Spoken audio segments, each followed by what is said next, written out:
saya Alma Katrina Surya Putri. Saya dari kelas 11 Perhotelan 2. Saya akan mempresentasikan hasil tugas saya tentang teks eksplanasi yang berjudul siklus hujan atau siklus hidrologi. Hujan adalah sebuah presipitasi berwujud cairan. Hujan memerlukan keberadaan lapisan atmosfer yang tebal agar memenuhi suhu di atas titik leleh es, di dekat dan di atas permukaan bumi. Hujan adalah proses kondensasi uap air di atmosfer menjadi butiran air yang cukup berat dan jatuh biasanya di atas atau tiba di daratan. Siklus hujan biasa disebut sebagai siklus hidrologi. Siklus hidrologi adalah sirkulasi air yang tidak pernah berhenti dari atmosfer bumi kembali lagi ke atmosfer melalui kondensasi atau uap air, presipitasi, evaporasi, dan transpirasi. Pemanasan air laut oleh sinar matahari merupakan kunci. Proses siklus hidrologi tersebut dapat terjadi secara berlangsung dan terus-menerus. Air berevaporasi kemudian jatuh sebagai presipitasi dalam bentuk hujan, salju atau es, dan salju selit, hujan gerimis atau kabut. Pada saat terjadi siklus hujan, beberapa presipitasi dapat berevaporasi kembali ke atas atau langsung terjatuh kemudian diintersepsi oleh tanaman sebelum mencapai tanah. Setelah mencapai tanah, sirkulasi ini akan terus bergerak dalam 3 cara yang berbeda. Di antara ketiga cara tersebut, yang pertama adalah evaporasi atau transpirasi air yang ada di laut, daratan, sungai, tanaman, dan sebagainya menguap ke angkasa atau atmosfer dan menjadi awan.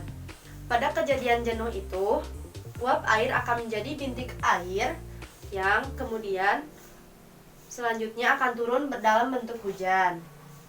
Yang kedua adalah infiltrasi atau perlokasi ke dalam tanah. Air bergerak ke dalam tanah melalui celah-celah atau pori-pori tanah dan batuan menuju air tanah. Yang ketiga adalah air permukaan, yaitu air yang bergerak dari atas permukaan tanah dekat dengan aliran utama atau sungai atau danau.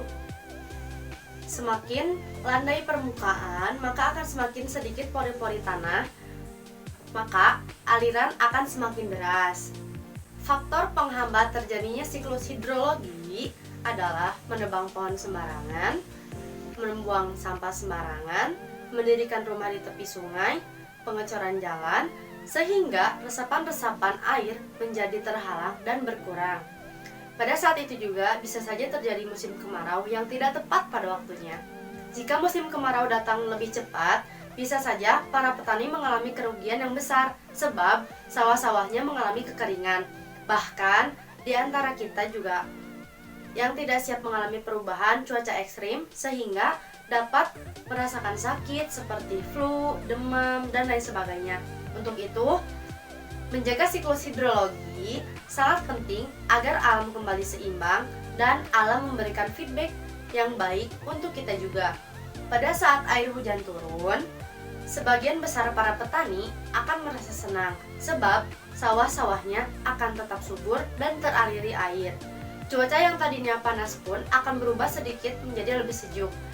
Ketika terjadinya hujan, bisa diartikan bahwa siklus hidrologi ini masih berjalan dengan baik dan lancar. Dari siklus hidrologi ini dapat disimpulkan bahwa sebenarnya jumlah air di bumi secara keseluruhan cenderung tetap, hanya saja wujudnya saja dan tempatnya saja yang berubah-ubah. Sekian presentasi dari saya. Mohon maaf bila ada kekurangan dan kesalahan kata-kata. Terima kasih. Wassalamualaikum warahmatullahi wabarakatuh.